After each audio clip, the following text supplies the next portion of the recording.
immigration. So ito nga yung ano natin, boarding pass. Ayan kanina. Labas na tayo. Pasok tayo sa immigration. So nasilip ko na guys, walang masyadong tao sa loob. Hindi katulad nung last month na bumiyahe ako pabalik. Talagang ang daming tao.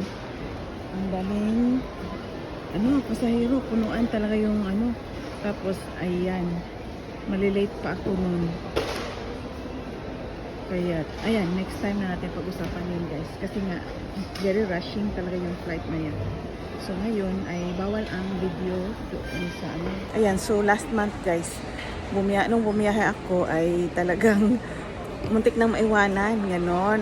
So, ikukwento ko yan next time. So ngayon, papasok muna tayo.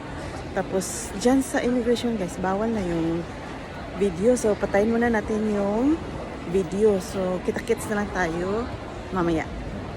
A few moments later.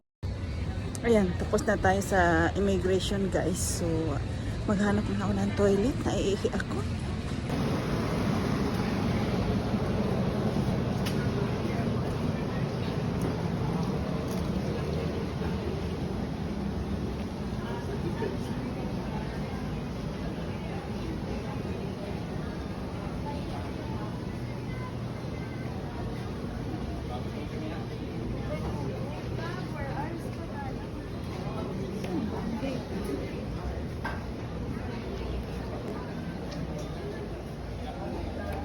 Ay, ayan na yung toilet.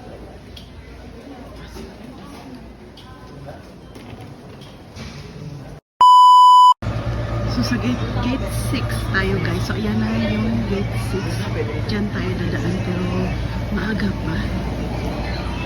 Maaga pa naman guys. So, ayan. Punta muna tayo sa OFW Lodge. Makikain tayo doon. OFW Transit Lunch. Kailangan talaga akitin hanggang doon. Ayan.